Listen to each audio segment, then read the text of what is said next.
Good morning, everyone.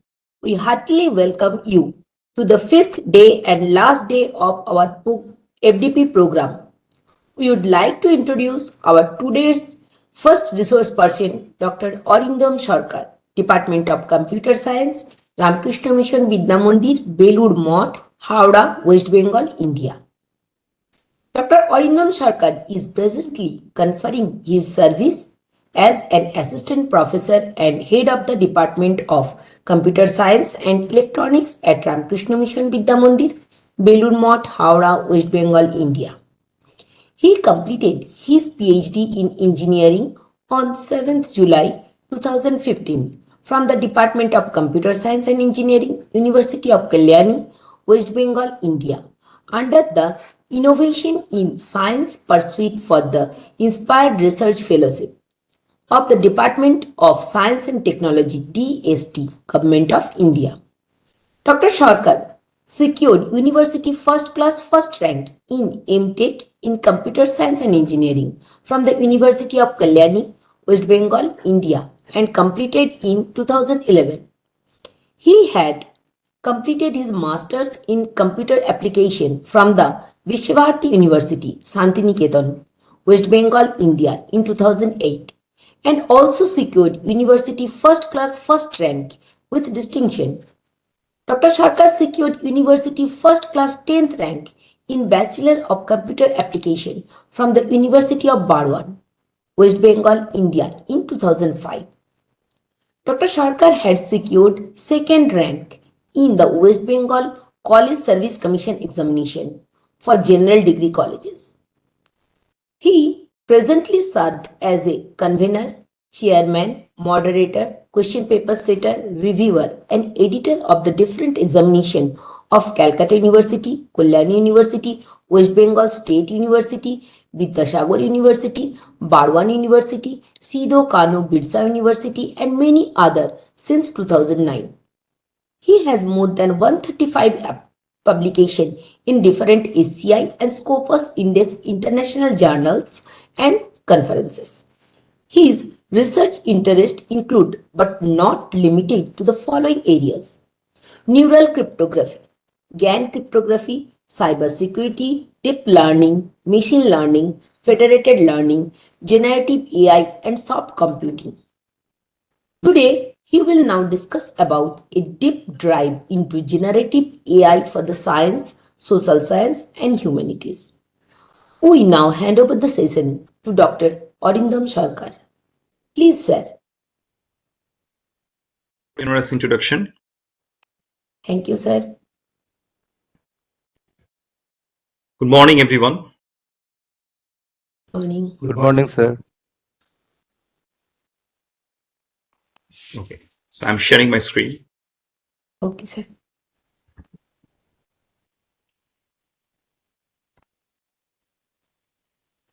It's visible right now? Yes. Yes, Okay, sir. just a minute. Okay.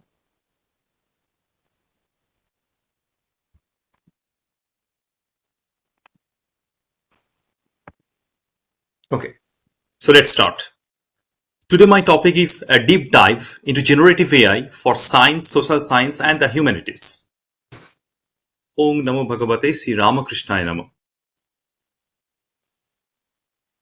So basically, today I'll be covering the basics of generative AI and their potential application.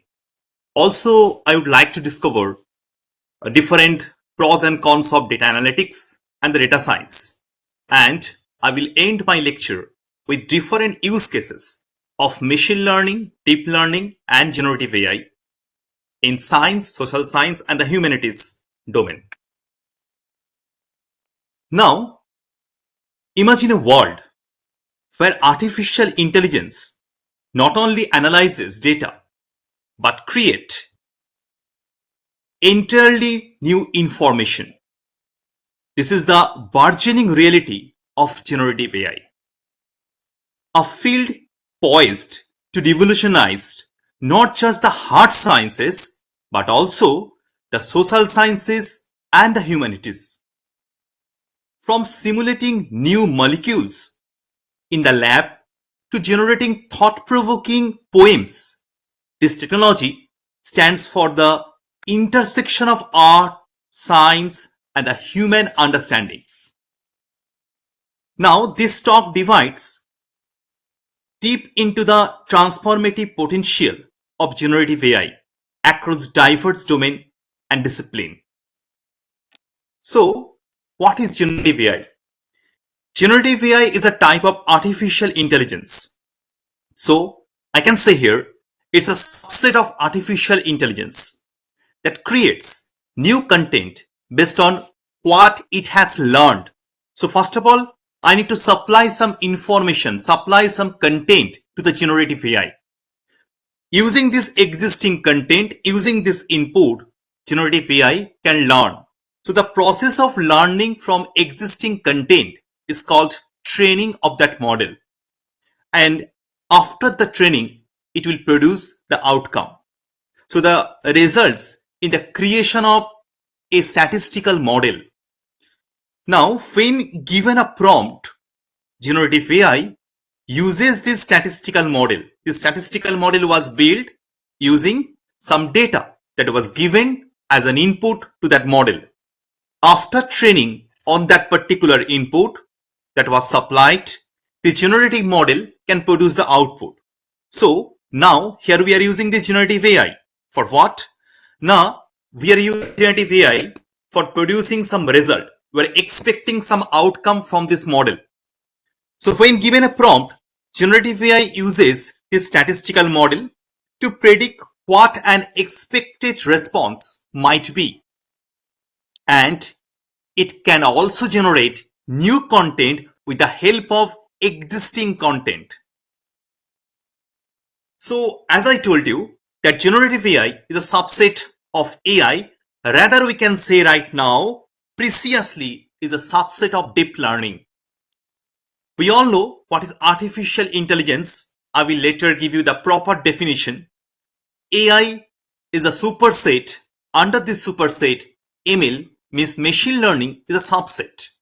And deep learning is again a subset of machine learning. And here generative AI further subset of this deep learning.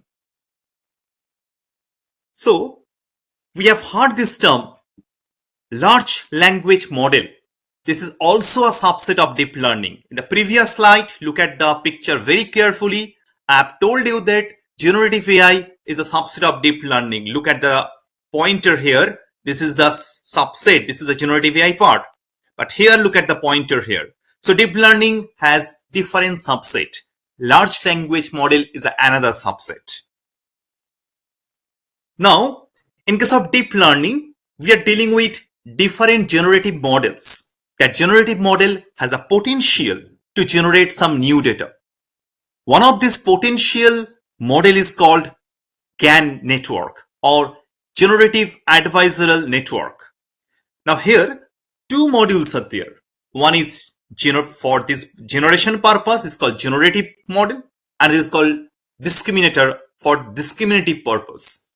This generator can generate new data that is similar to data it was trained on. Understand distribution of data. So what is the main purpose of the generative part? It can understand the distribution of the data, the pattern of the data. Then it can predict next word in a sequence. So using the knowledge of the existing data, it can predict the next data or the next word in a sequence of words. After that, it's a task of discriminator to discriminate the content that is produced by the generator. So basically, discriminator is a classifier which can classify fake or real things. So used to classify or predict, this is the main purpose of the discriminator. And this discriminator also trained on a data set of labeled data. We all know that labeled data means the supervised data. So we need to supply some supervised data to the discriminative part so that it can learn that part well and it can able to classify between fake and real.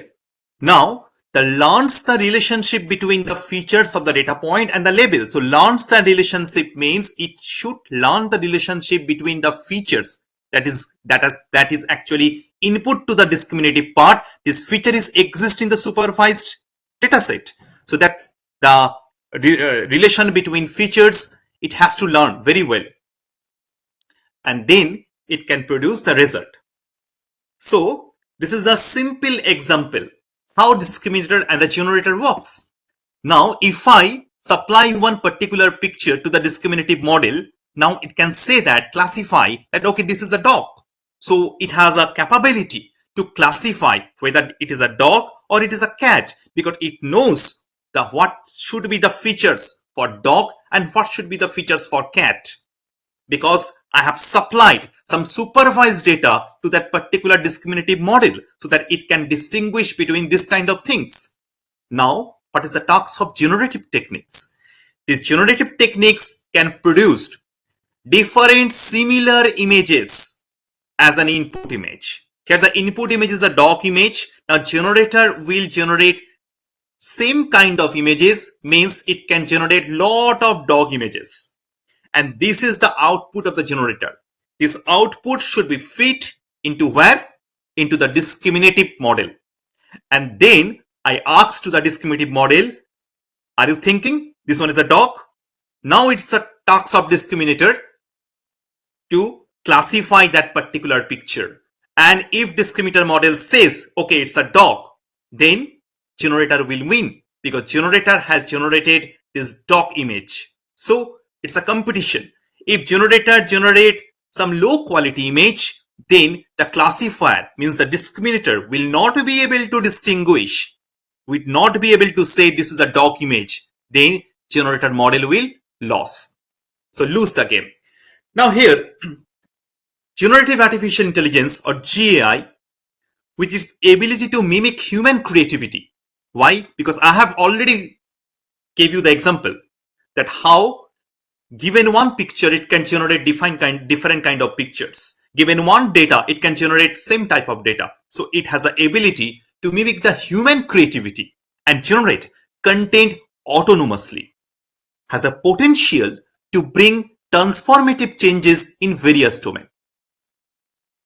Now, this generative AI can be very much helpful for design different language models, image synthesis, and the music composition also.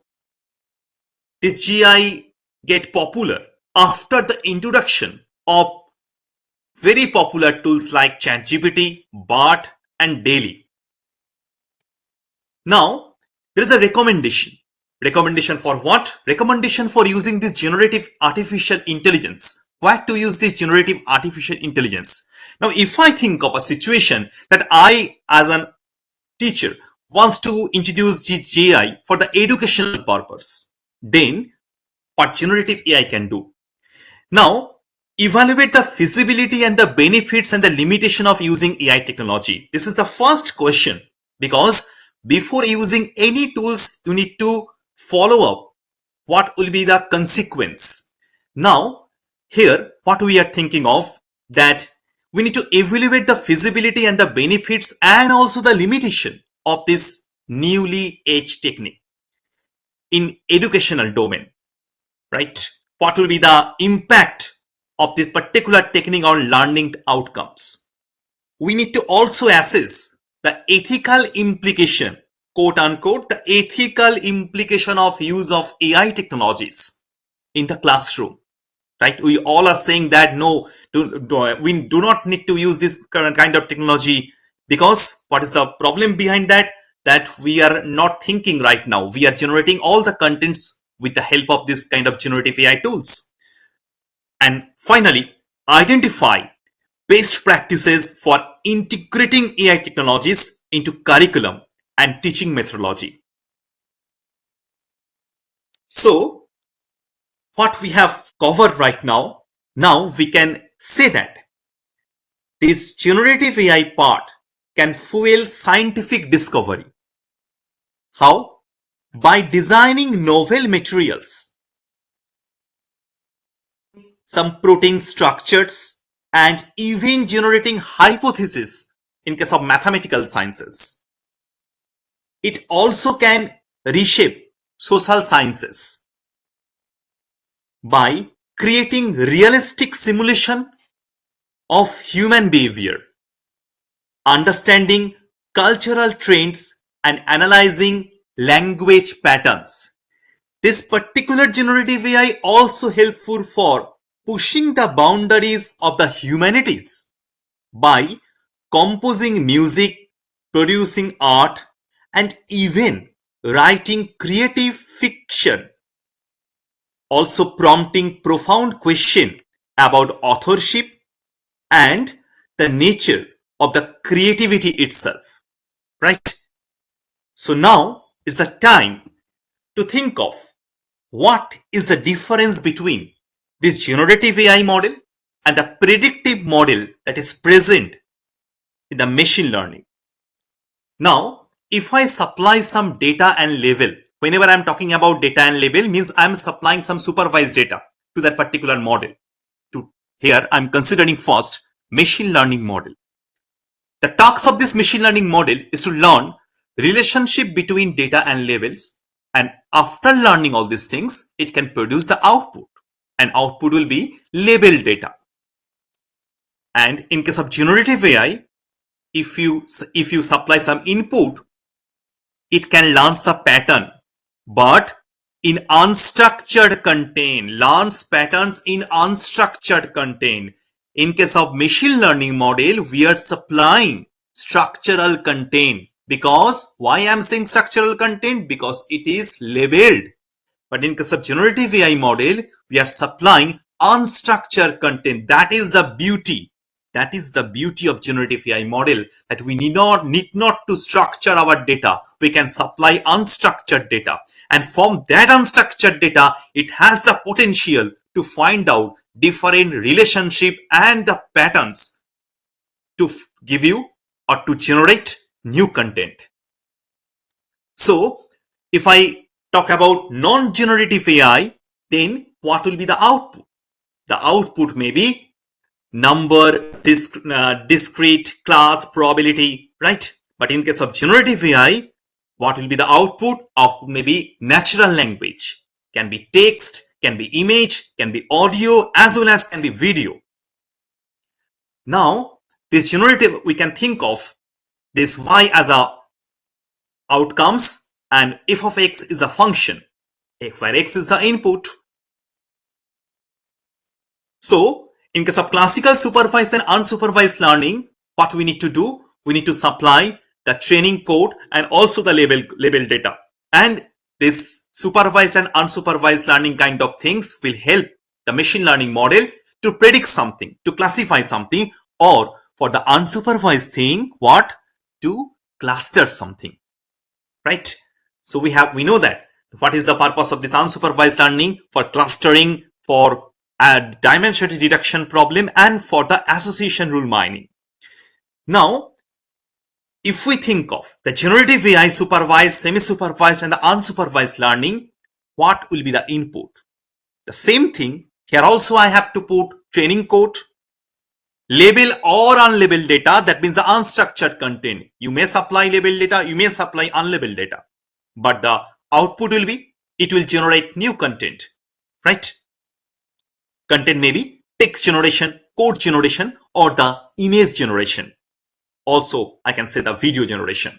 This is a traditional programming. And now, if I supply two images, whether this is a cat or not, then it will answer you, okay, this is the cat. But what is the background preparation? The background preparation is that here we need to supply lot of cat images. So here the text is written, go read this huge pile of book. That means I'm instructing to the generative AI to learn or read this huge pile of books. From here, you will get this information, try to learn that information so that you can able to generate actual content, or you can able to generate actual decision.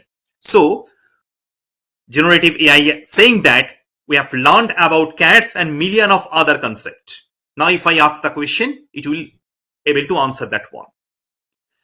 So what is the difference between this generative language model and the generative image model? Now, in case of generative language model, learn about patterns in language through training data. So I repeatedly saying that I need to supply some data from where it will find out the pattern and it will learn that data very well. Then if I supply given some text, if I supply some text, then it will predict what come next, right? So this is the purpose of generative AI. I will give you proper example of this. Next, what is generative image model? Now generative image model produce new images using technique like diffusion. So if I supply one image, it has a potential to generate different kind of images that is similar to the supplied image. So then given a prompt or a related imagery, they transform random noise into images or generate images from prompts. This is the classification. Now, if my input is image to the generative AI model, what will be the different possible outputs? The output may be text oriented. If it is text oriented, it can produce image captioning. Whatever the image supplied by me, it can help me to give me a caption for that particular image. Next is visual question answering and image search. Look at here minutely that everything is actually related to the textual activities. And whenever I'm supplying images, it can also produce different image. Image with super resolution, also image completion. So if I supply maybe some partial image, it can produce a complete image. And output video also, video in an animated form. Now what next come? Next is the input is text.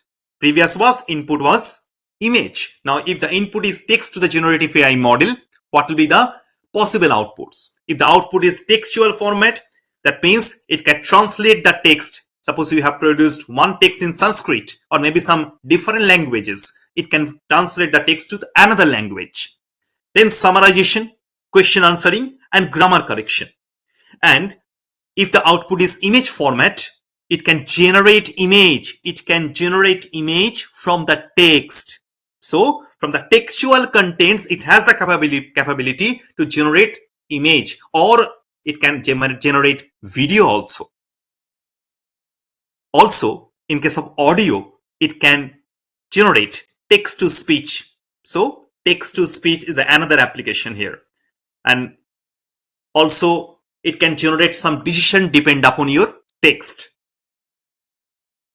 So we can say that generative language model learn about patterns. That should be the tagline.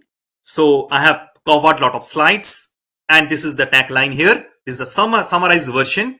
Generative AI actually try to find out the pattern in language through training data. Then given some text, they predict what comes next. So if I supply this particular data, look at here, I am making a sandwich with peanut butter and what will be the next text? It will give you some options, right? So first of all, it has trained on this similar kind of text.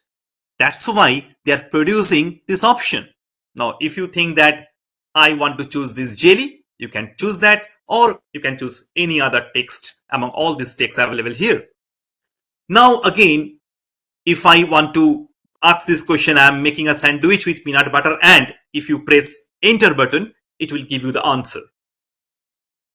Now, the meaning of life is it will give you the answer. I think all of you are aware of this because you have all uses this kind of things, either in bot or maybe in ChatGPT. Now, how it works basically? Here we are performing pre-training.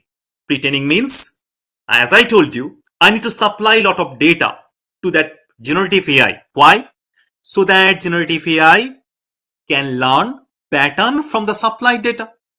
So whenever I am supplying some data, large amount of data, then the data may have billions or trillions of parameters. And we need to perform unsupervised learning. Why? If I ask you this question, the answer should be because the data is unstructured. And here there is a transformer. The transformer is actually performing encoding and the decoding operation. and the generative AI will perform this pre-training operation and it will produce the output, right? So what was the question? The question was how it going? So the answer is I'm doing all right. So this is the input and this is the respective outputs. One question is here, hallucinations are words or phrases that are generated by the model that are often nonsensical or grammatically incorrect. So this is the drawback or disadvantage of using this generative AI. So the challenge is why this kind of scenario can happen, because the model is not trained on enough data. That is the prerequisite, that you need to supply a lot of data. If the model is not trained properly, it will not be able to produce a good result. And the model is trained on noisy or dirty data. If your data is dirty, if your data contains some error or the data is noisy data, then you can't expect a good accuracy from this model. The model is not given enough context. So if the model has a lack of context, then it will not be able to produce your desired result. The model is not given enough constraints also. So these are the parameters you need to take care of this.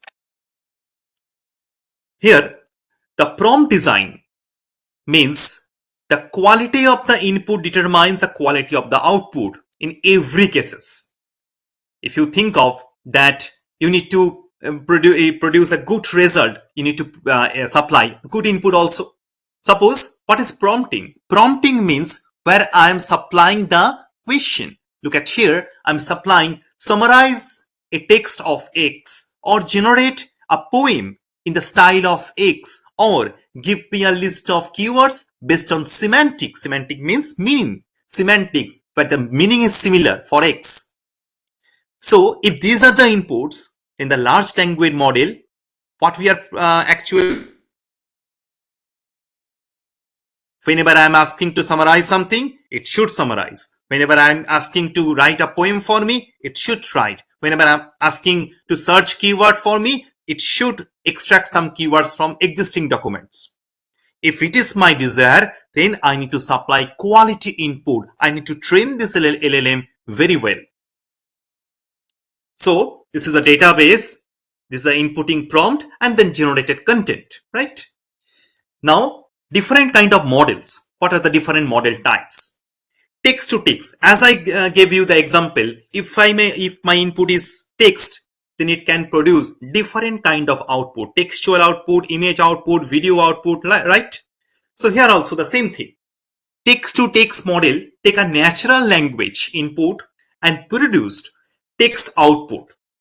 So here application is that it can produce different kind of text, that is known as generation of text. It can classify the text, it can summarize the text, translate the text, research some things, it can search from the text, extract some part of the text, it can perform the clustering operation, content editing or rewriting the text, right? I think we are all using this type of chat GPT or this bot kind of things for rewriting purpose.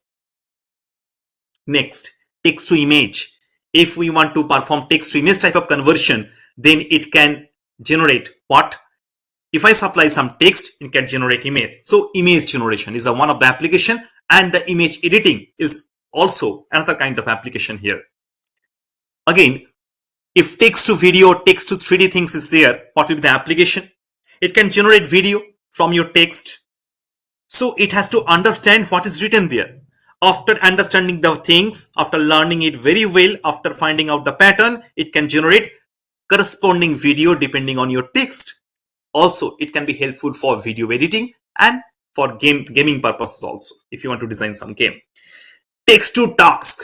Text to task means, suppose you have supplied some text, you are asking to perform some specific task or some action-based task depending upon your given input. So these tasks can be wide range of actions such as answering a question, performing a search, making a prediction, or taking some sort of actions. Then, here, if I summarize what is the application, I can say that software agents, virtual assistant, and automation. Virtual assistant means I can give you example of chatbot. So these are the different inputs can be handled by this LLM model. So in case of training, I need to supply data, text, image, speech, structured data, unstructured data, 3D signals. These are the input. And what will be the output? The output will be question answering, sentiment analysis. These are the application part. So if we want to analyze some sentiment, we can use this generative AI. Information extraction, image captioning, instruction following, and the object recognition. These are the different kind of application, and you can use this different kind of application in different domain. Maybe your social science, maybe your science, or maybe humanities domain. So here we are extracting the patterns. So here this is called syntax analysis, and after doing that we need to perform some classification technique, right? And what is our vision? The vision is to classify or detect something, right? So this is one example. Here it is written that I have a pandas data frame with two columns, one with the file name and one with the hour in which it is generated. Look at this. This is your input actually. And I'm trying to convert it to a JSON file with the following format. So we have supplied one format, and you need to produce, or you need to get output like this. So the bot will generate output, and it will also produce the JSON code, right? So you need to specify your problem, then only it can give you actual answer. So bot code generation can help you debug your lines of source code. So this is very much important. If you want to debug your source code, this bot is helpful. Explain your code to you line by line. So if you supply one code, it will explain all the lines. Translate code from one language to another. If I want to translate a code from Python to MATLAB, MATLAB to Java, it can do that. Generate documentation and tutorials for source code. Next is, as I told you, that what is the difference between this language and the vision? Language means we need to test, tune, and deploy generative AI language model and access the Palm API for chat for content generation. This Palm API will help you for accessing this kind of facilities like chatting facility, content generation, and the summarization of your text. And what is our vision? To write text prompts to generate new images or generate new areas of an existing image. So in different problem, you can use these generative AI tools. Now, if I say that this generative AI is a clever one. Now, what is the clever uses of generative AI? Now, this generative AI can be used in personalized education. What does it mean? Now, imagine an AI tutor that caters to each student, unique learning style and pace. Generative AI can create personalized practice problems. I'm actually emphasize the word personalized. So generative AI can create personalized practice problem, answer questions in different ways based on individual needs, and even generate targeted educational content, right?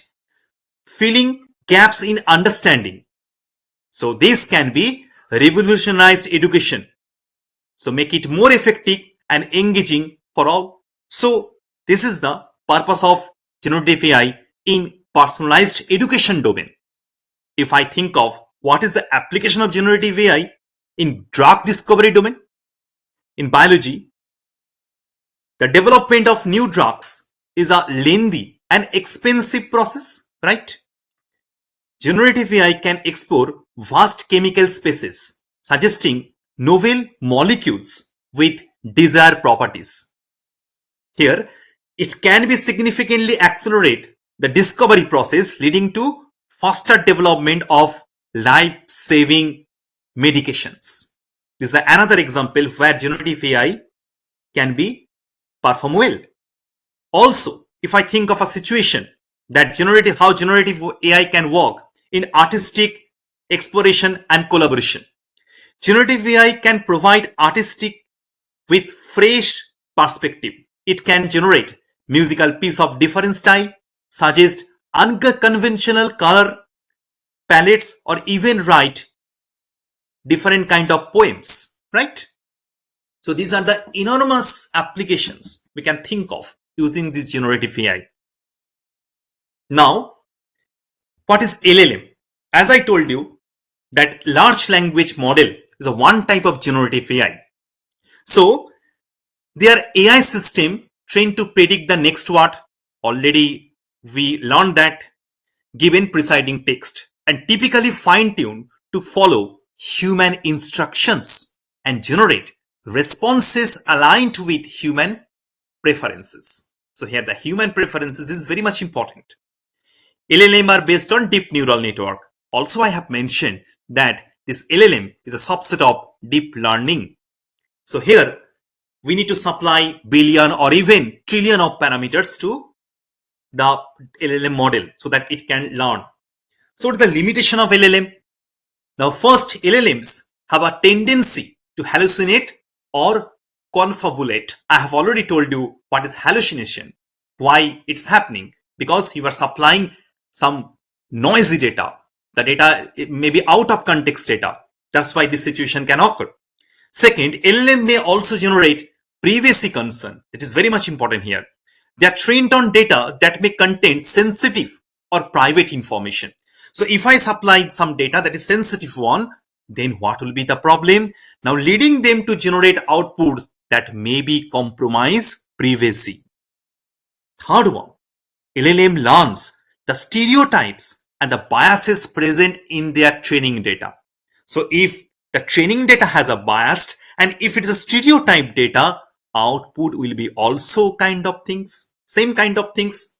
So we need to take care of all these things. Finally, LLMs are subject to significant data limitations because we do not have this much of data to train that model. This is the different product name: ChatGPT, GPT 3.5, new being GPT 4, actually, and the company name OpenAI, Microsoft, Google, Meta. These are the different product of different companies, and the release date also here mentioned over here. And this is a different LLM. I have already told you. We all know that this is the name of the different LLMs. Now, what is the opportunity here? Now, as I told you, this generative AI can provide you customized learning experience for all learners, matching their individual needs. So if I want to search anything from maybe any shopping site, I want to get the result according to my desire, according to my likes, right? So that will be the new future. I want that some shopping site give me offer according to my choice, right? This offer only for me, not for all. So right now, different shopping sites are actually giving different kind of offer throughout the year. But this offer is actually for all, like Big Billion Day or something else. But I want this shopping site should give me offer for only for me. That means the offer is personalized offer. If I want to buy laptop right now, today should be the Big Billion Day for me. If you want to buy something else, today should be the Big Billion Day for you. So the company should know what is the need of his or her actually different customers, and according to that, based on that, they can offer some price discount or some effective situation. Now, increasing accessibility for student with learning disabilities or language barriers. This is another options. Also allowing instructor to scale constructive critique for iterative learning and improvement in writing. So iterative learning is one of the, again, opportunity for this generative AI. Now assisting in tasks in number of domains, including coding. If you want to write some code, generative AI will help you, creative composition, and many more things. What is the concern? As I told you, that GI output can include inaccurate information because it actually trained over some inaccurate data. toxic output can be possible. Also, I have told you if bias or stereotype present in a data, then you can think of the output also will be biased, embedded in the model through the training process. And infringement of copyrights of materials and images. Now, student can use the GI to circumvent the process of learning and assessment in classes. How student can use this particular generative AI? In different cases, if you want to use these GI tools, it can be served for learning purposes. How? Lack of affordable accesses for all students could exacerbate systemic inequalities. If this particular system is not available to all of the students, then it will be an inequality. And also, over-reliance on these tools risks. It will actually produce some risks regarding what? Regarding students' ability and willingness to interact with instructors and peers. So, GI for individualized practice, help and tutoring, and GI to generate materials for students to analyze, organize and edit. Now, think of a situation where this generative AI can be useful for scientific hypothesis generation. What does it mean? Generating new hypotheses can be challenging, right? It's a challenging kind of task. Even for experienced scientists, generative AI can analyze vast data set. It has a capability to exercise vast data set, identify hidden patterns, and suggest unconventional hypotheses that researcher might have missed. Here, actually, generative AI give you the insight, the hope of light. This can lead to exciting breakthroughs and accelerate different scientific progress, right? Also, it can be useful for personalized mental health support, cultural heritage preservation and restoration, and for environmental problem solving.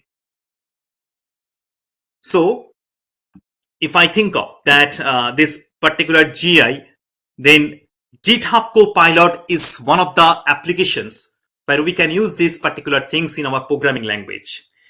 Also, if any content creator wants to create their content, then this generative AI can help. Instructor can use GI to create content, for example, as a first draft for course structure, syllabi, lecture structure that can be generated through this generative AI. This is very much helpful here. Also, creative codes for music, literature and arts. As I told you, course in the social sciences, GI raises particular concern for the written assignments, homework, papers and exams that are core component of student working many courses. Now, look at here. What is the actual example? This is a brainstorming example of generative AI. Now, as I told you, output actually depends how you are giving the input or how you are asking question through prompt. Here, the question is, can you brainstorm 20 channels through which AI may increase inequality? Look at this particular result. Here, what is my constraint? As I told you that it can generate some maybe some non-useful data if you are not producing constraint here. Here the constraint is limit your response to 10 words for each point. It will generate the answer. This is brainstorming in nature. Next is feedback in nature. What are the top 3 pros and cons of working on the economics of AGI? AGI means artificial general intelligence.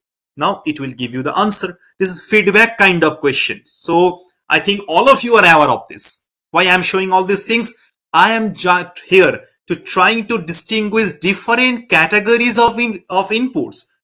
The previous one is a brainstorming category. This one is a feedback category. Next one is a feedback on entire paper drafts. If you have written one research paper, if you upload that research paper and if you ask this question that you are asking the question, can you suggest ways to improve this paper? What will be the answer? It will produce this kind of things. Here are some suggestions for improving the papers on large language models and cognitive automation. This is the context of my paper, large language model and cognitive automation. It will give you the result. So these are the actual application area of generative AI. You may belong to any field, humanities, social sciences, you are writing your research paper, you can utilize these particular tools in this way. Next, providing counter arguments. So I'm working on an economic model that predict that cognitive automation will increase inequality. What are the top 5 arguments? One line each. One line is actually constraints. So here it will give you 5 counter arguments.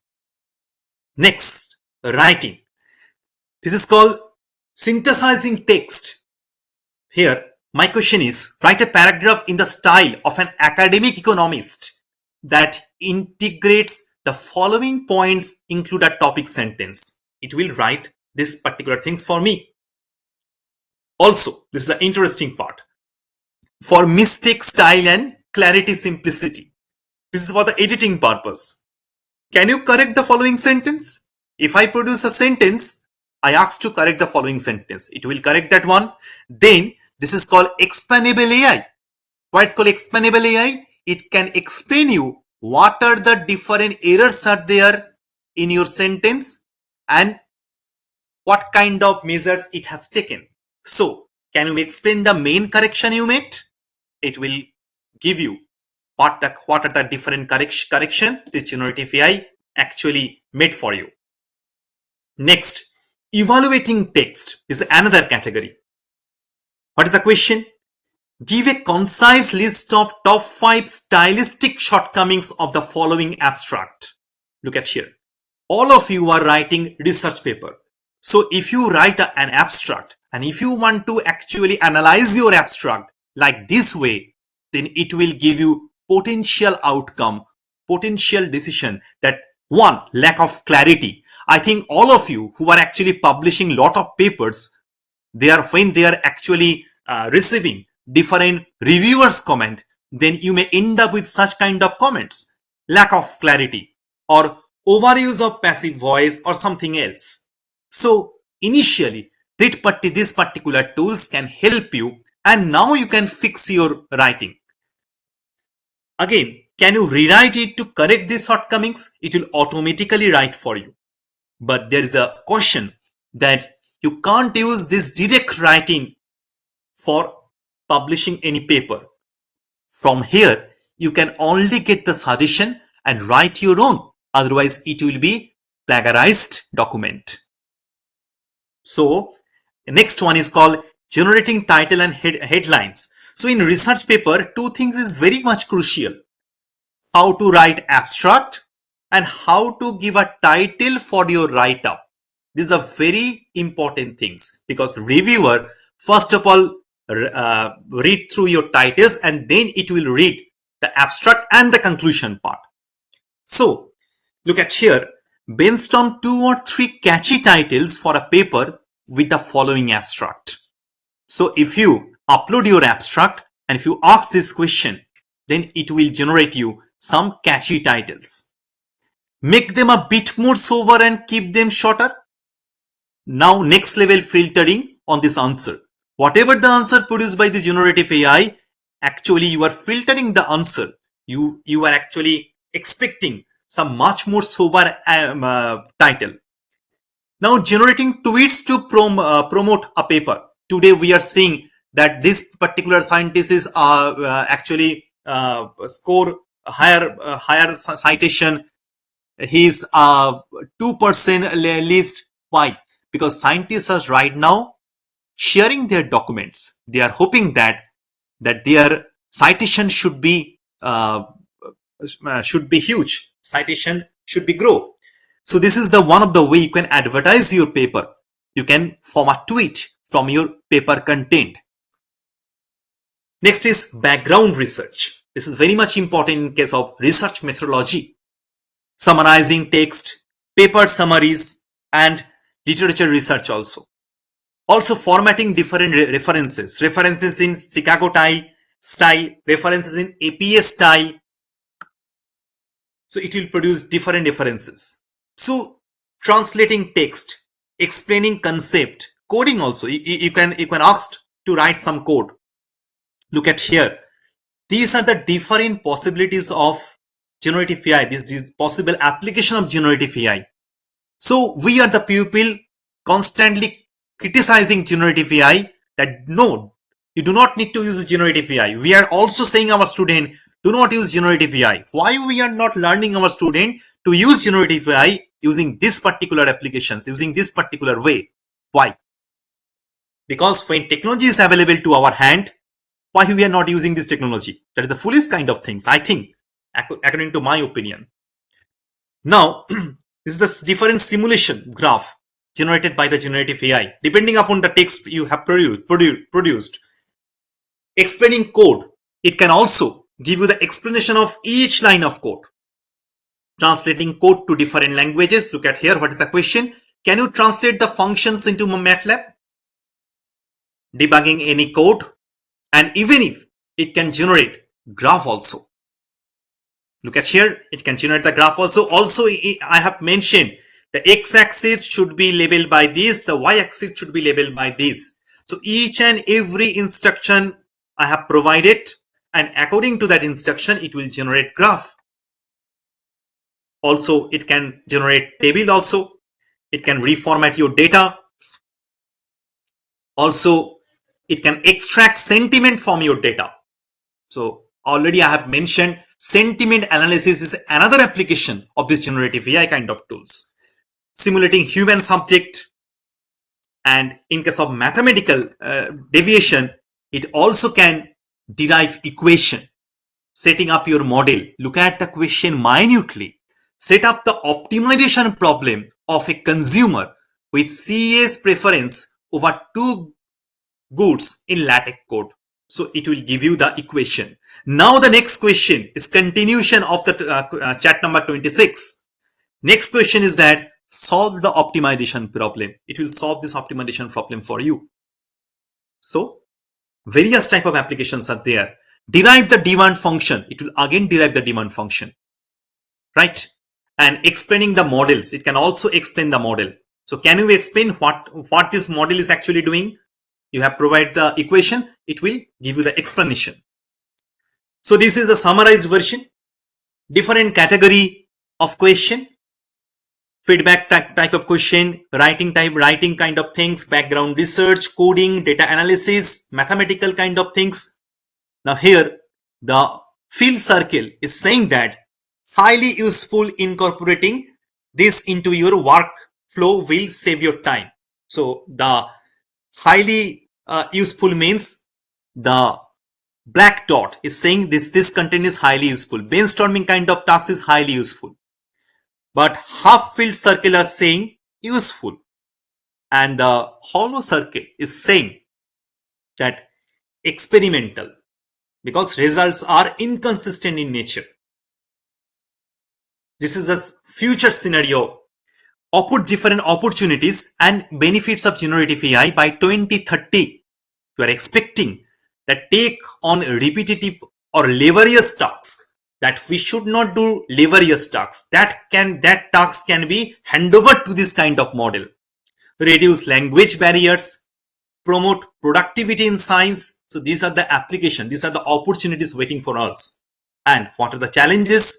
The first challenge is the very important one: spread false information or inaccurate knowledge. So here, what are the solutions? I have told you that you need to be bit choosy about the information you are actually using in training phases. So here, the thing is that learn, unlearn, and relearn. Why? Because today we are learning a lot of technologies. After 5 or 6 years, it is going to be obsolete. So you need to unlearn all these things, and then you need to relearn a new technology. Look at here. The situation is like this. The fastest things of all on earth. Now we are actually telling that people becoming experts in AI. This is the fastest things on earth. These are learn, relearn, and unlearn kind of things. So we need your brain. Who is saying this? Machine is saying this. Right now we are saying information is the oil of the 21st century and analytics is a combustion engine. Not only that, here data is the new oil. We actually uttering this kind of phrases lot of times, but what is the insight of this sentence? Data is the new oil. It is valuable, but if unrefined, it cannot really be used. So we need to refine it. It has to be changed into gas, plastic, chemicals. Again, I am repeating this text. It has to be changed. Data has to be changed in gas, plastic, chemicals, etc. to create a valuable entity that drives profitable activity. So you need to think of data. Whatever I have learned you regarding generative AI, application of generative AI in different fields, the outcome is solely depend on data. That's why I'm actually talking these things, that you need to purify your data. You need to be choosy about your data. So we can say that data are deserts. Data are deserts. Data are the result of deliberate human intervention. This is the result, that we are using different gadgets. From there we are generating lot of data. That's why we are right now talking about big data. Data are varied across domain. Look at here, data are varied across domain, and data also varied within the domain. Data are varied across the domain and within domain. So we have lot of data. How to use that data? That is a big problem. Right now, we are not actually utilizing all the data. This is the pyramid. I think in your graduation level, you have learned this kind of terms, data. We all know that data is a raw fact, or data is the collection of facts and figures and stored in the database. If I ask you what is information, I think all of you know that. And all of you who actually learned this definition multiple times, information is a process data, and it should be meaningful one. But this is not a right one. This is not a right definition. I'm sorry to say that this is not a right definition, because last couple of things is missing in this definition. The last thing is that it should be given to the proper person in a proper time. If it's actually data related to the astrophysics, is not an information for me. If something is some job interview already happened and I'm getting this information after 7 days, it's not an information for me. So information should be provided to the right person. Then it becomes information for that person. Otherwise, it should be meaningful. It should be processed. But it is not an information for that particular person. And it should be given in a timely manner. What is knowledge? Insight into appropriate action based on interpreted data. And wisdom means is the highest peak of this pyramid. Appropriate application of knowledge. How you are using your knowledge. That is the big thing. These are different sources of data. As I talked about, structured data, unstructured data, semi-structured data that are used in the generative AI model. So these are different sources of information. Banking is producing high amount of data. Insurance companies, securities and investment services, discrete manufacturing companies, they are producing a lot of data. Lot of textual data. Look at here. The deep blue is actually mentioning high penetration of data, and then medium, low. Different shades are mentioning different penetration rate. These are the 13 different formats of data. Structured, unstructured, and semi-structured is the one kind of format. Timestamp data, machine data. Okay. Then spatio-temporal data, open data, dark data, real-time data, genomic data used for DNA analysis. Operational data, high-dimensional data for image processing. Unverified, outdated data. Then translytic data, data collected using technology architecture and hybrid transactional analytics, transaction plus analytics, this kind of data, and the big data. 13 kinds of data are there. How to manage all this data? That is a big problem here, right? So we need to analyze the data. What is analytics then? The discovery of the meaningful pattern in the data. That was a tagline in case of generative AI. So here we are actually try to postmortem that these are the scenarios should be present before you are supplying data to the generative AI. So before supplying data to the generative AI, you need to process your data first. So you need to discover meaningful patterns in your data, and is one of the steps in the data life cycle. So this is the data analytics steps. First of all, you need to define the problem, ask the right question, define the target of your data analysis. Otherwise, it will be out of context. Next, measure the data. So collect the data, check data is valid or not, improve the data quality, and then analyze the data. You can analyze the data using different analytics tools. After that, you can improve the efficiency of your data, and then you can access the benefits of your solution. Look at here, there are different analytics technique present here. One is descriptive kind of techniques, diagnostic, predictive, and prospective. So this is the graph. If you want to ask this question, what happened, you need to search for this type of descriptive analytics. So from data, you are trying to extract the answer. If you want to extract the answer, why did it happen? You need to perform diagnostic analytics on that data.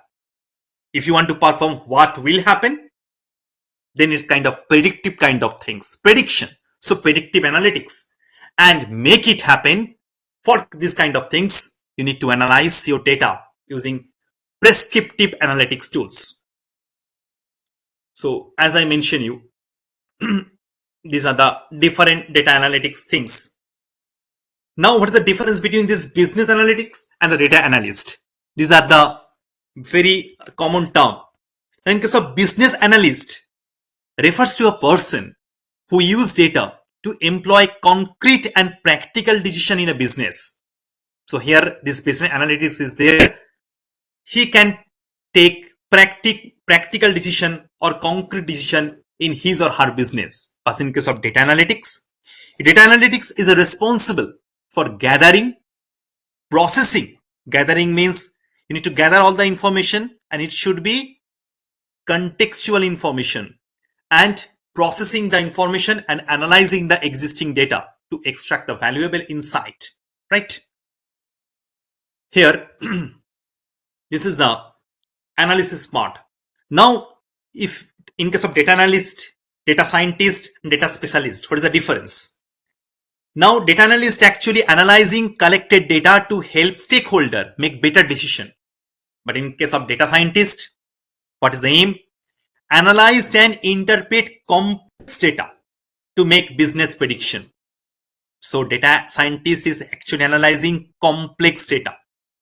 Data specialist means organize large volume of data for use in data analytics or business operations. Here, these are the different skills a data analyst should have. He or she should aware of SQL, Python programming, critical thinking, data visualization, communicative skill, mathematics and statistical ability, presentation skill, machine learning, deep learning kind of things, collaboration, project management, and also the teamwork. And these are the very popular tools used in this data science and this data analytics: Python, Scala, R, SAS, SQL, and Julia.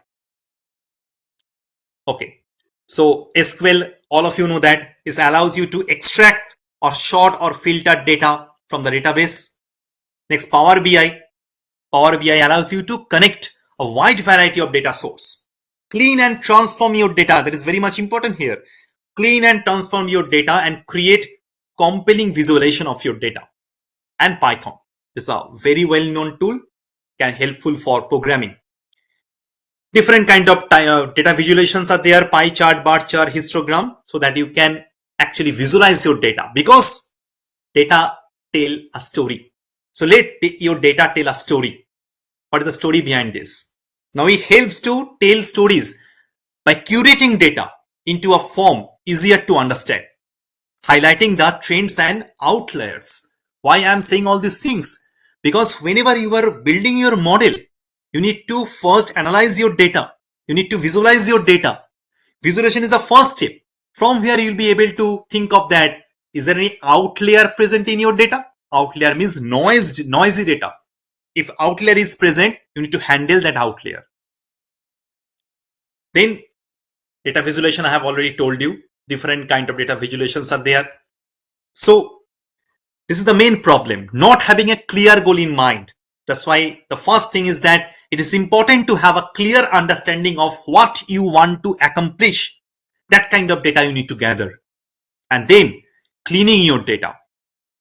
So if your data is dirty, then data cleaning is an important step in the data analysis process. After that, visualization of your data. Then you need to rely on your gut instinct that what particular model you are going to use, right? And it is important to consider the context in which the data was collected. That kind of answer can be given by this data. So look at this chart. The data science is actually lies intersection of mathematics and statistics, computer science, and the domains and business knowledge. So it is a 4 pillar of data science: mathematics, computer science, storytelling, and the domain knowledge, right? This is a whole value chain of data science. Here, data science can deal with structured data, semi-structured data, and the unstructured data. And it can ingest the data. Data engineering can be possible on that data. You can enrich your data, and you can use the different type of data science tools so that it can give you some recommendation, prediction, optimization, different business intelligence, enterprise application, data sharing. You can even build some consumer apps. These are the different applications. So this is a list: data analytics, artificial intelligence, big data analytics, where you can use this emerging technology. Now, learning objective means, as I told you, the data fluency. Build competence working with multimodal data set. Exposure to the full data science workflow. This should be your aim. That data fluency, become a data detective, and learn responsible data science. Right? I think all of you know that what is AI. I need not to tell you the definition. Okay. And the information is that AI is estimated to contribute over $15 trillion to the world economy by the year 2030. Here, different application of AI in case of medical domain. AI can be used for store, reformat different data. It can also be used for medical diagnosis and also early detection of any disease. Now, it can also be used as a virtual assistant or virtual nursing assistant. Also, it can be helpful for decision making. So this is a clear scenario that AI is a superset, machine learning is a subset, deep learning is a subset of machine learning. Now, if I asked you, what is the difference between this machine learning and deep learning and generative AI kind of tools? Now, in case of machine learning, the thing is that it can generate the rules. Earlier in expert system, what was the scenario? In expert system in AI, I need to fit all the rules in different formats. I need to fit different rules in the knowledge base. Then only it can solve some closed kind of problem. And if I want to solve some open kind of problem, if the problem is fuzzy in nature, then my machine learning model should generate some rules according to that problem. But what is the disadvantage of machine learning? You need to provide the features. But how do you know the features? That is a big question. That is the disadvantage of machine learning. That's why deep learning come into the effect. In case of deep learning, we are not providing the features. Deep learning will automatically find out the features as well as it will generate some rules. But the disadvantage of deep learning is that it needs huge amount of data. So this is the simple things. All of you know that what is machine learning, deep learning kind of things. But I want to go to a slide where I will be discussing about different real scenario where machine learning, deep learning, and artificial intelligence can be used for emotion classification in Bengali speech using machine learning. This is one of the application. What we are doing, we're actually capturing 40 sentences, and out of these 40 sentences, 25 of them were chosen for recording. Here we have used some pupils, age group from 9 to 48, to create a total of 25 distinct recordings, right? Each recording's length is 2 to 4 seconds. And this is the question, what is your name? And this is actually the frequency captured. If you say these things, what is your name, in angry way, in happy way, or neutral way, or in a sad version, this is the different recording things. Now, from this clip, this machine learning and deep learning model, look at the model name, random forest, XGBoost, gradient descent, cat boost, can generate you different accuracy. This is the average accuracy. This is one of the example, right? Another example is that I want to show you another example here. The another example of this kind of tool is this, that you can use this kind of things for Bengali speaker identification or maybe English speaker identification using deep neural network. So here 750 audio samples are there for each speaker, and from that audio sample, this particular machine learning model, deep neural network we have used, DNN, can give you the answer that okay, this voice is actually for this person. Now another walk, Ravi, this is actually on different write-ups on Rabindranath Tagore. Here the stack LSTM were used, and here we are actually dividing different write-ups in story. This particular list can be found out from the website of Department of Information Technology and Electronics, Government of West Bengal. What we are doing here, we are trying to generate some poem in Rabindranath Tagore style. So here, this is the detailed scenario how we are actually doing all these things. And look at this particular version, this particular things where this is the two things. First, in the first version, left side figure, we have used single layer LSTM, long short term memory. So look at this. Those who knows the Bengali, you can easily read that particular things. This is the output. This way, Rabindranath Tagore can write. So after analyzing all the literature of Rabindranath Tagore, now it's generating a new text, right? So it's generating a new content. This is the application of generative AI. And whenever we are modifying our model, now if you go for the 3-layer stack LSTM, it will give you better result. Look at the right side. Again, if we move on, if we actually tune the parameter, it will again produce different outcomes. And I think these are the much more better than the previous one. Also another application, an automation text generation, which can learn literature of Bengali writers and generate text according given some seat. The basic idea is that this AI learns from writers' previous literature, then given some text, it can be able to generate this decision that this is written by this writer. So if you do not know the writer name, it will give you the answer. Then we have used GRU, Gated Recurrent Unit, for Bengali word prediction. Look at here. The aim is that a method that can predict the next most appropriate and suitable word. Look at this particular thing. Look at. So we have written here Nodi Shrot. Then it will give you the option that what will be the next matching word. So next word predictor, right? It can also check this particular application. So I have written Amar Matha, then it will give you the options. So this is the most matching words. And it's actually generating all this word. Depending upon the input I have given, I have trained my model based on which kind of inputs. This is another example but data science and machine learning approaches to continuous analysis of Shakespeare's play.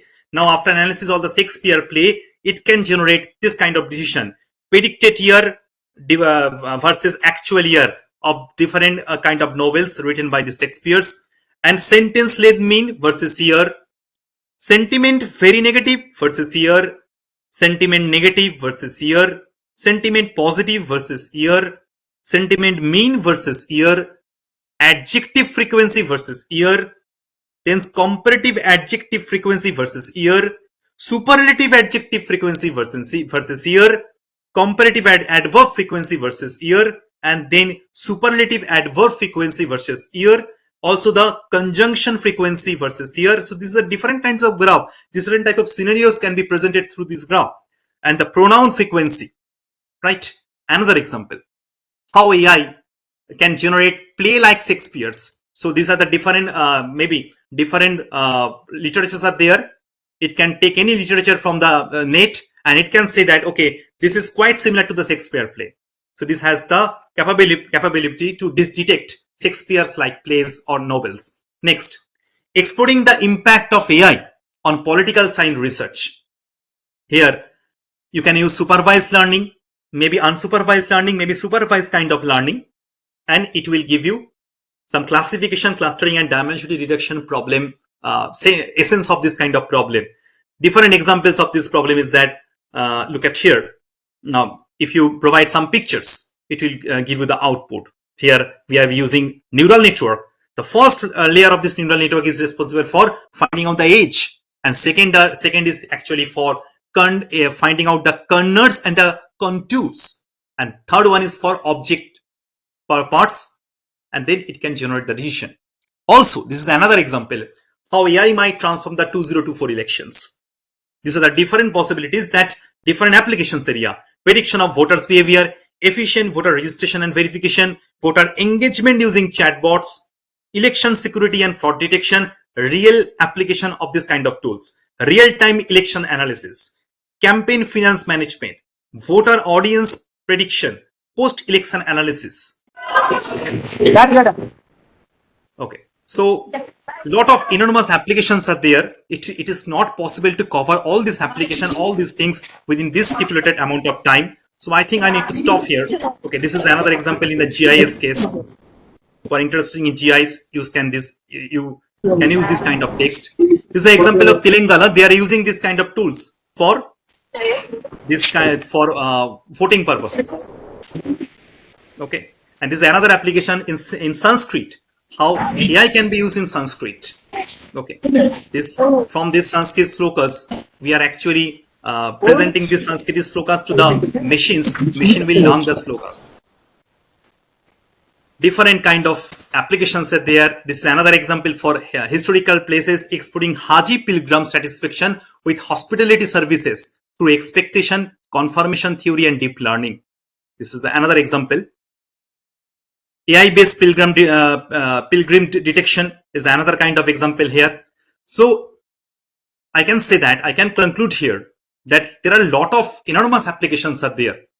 So if you are interested, you can go with generative AI or deep learning or machine learning kind of tools. You can explore all these tools and you can set your domain that you want to work in political science domain, history domain, or maybe mathematical science domain. Then only you can find out different kind of problem present in that domain. And after that, it starts to select the model. Then you need to feed input to the model and you will get the output, right? So I think this is a start of learning. And within this small amount of time, I want to cover a lot of things so that I can give you the essence of all these things so that you get interest here. This lecture is not for actually giving you all the aspects. This lecture is actually aiming to give you all the essence. These things are there. You can go search. Internet is there. You can learn all these things and you can apply all these things in your daily life. Thank you. Any questions?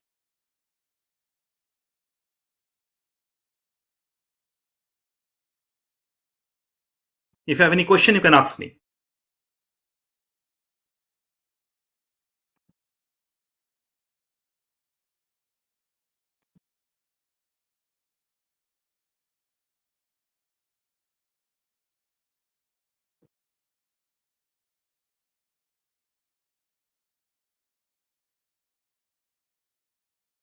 Am I audible, Okay. sir?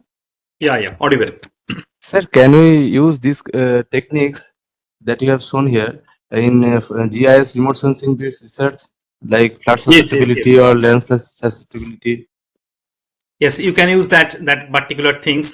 Suppose if I talked about this particular example, look at this example where this kind of things, an approach for identifying historic villages using deep learning. So you can use these particular things in your domain also. So here we are actually trying to figure out the particular area of interest, and then we are studying the area, and then what we are doing, we are actually visualize all this area, and then now we can analyze all these things. So yes, it can be possible. You can use different deep learning or machine learning tools, and you need to use some hyperparameter optimization kind of techniques. Then only you will be able to produce good result. And how this generative AI techniques analyze the trend analysis and differ from the conventional trend analysis and forecasting technique, like innovative trend analysis? These Kinds of generative things. generative AI kind of tools actually help for generate lot of contents. Using that contents, you can train your machine. Whenever you are using any deep learning kind of tools, any machine learning kind of tools, what is the problem? You may not have this much of data set, this volume of data. That if you have lot of amount of data, you can learn your model well. You can produce supply that data to your model. So you can think of that.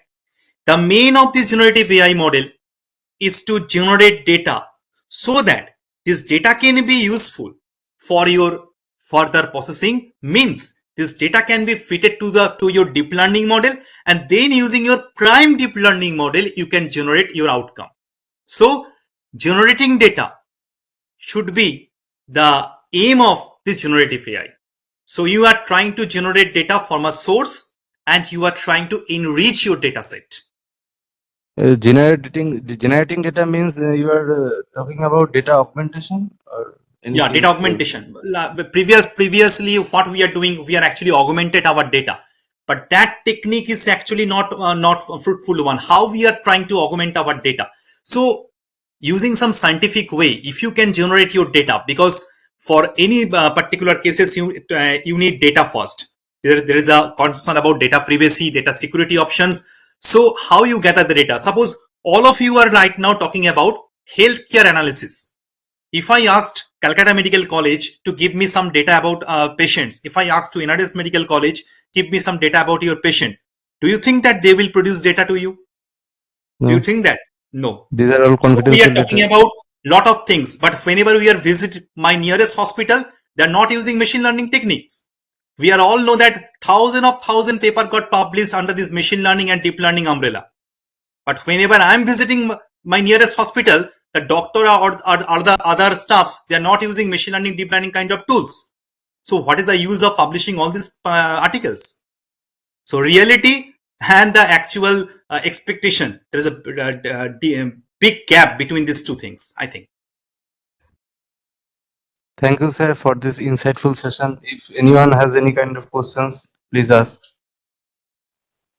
Okay, sir. Thank you for this clear and informative session. This is your second session. It is also helpful for the participants. I think it will clear to understand the path of research in the data science field.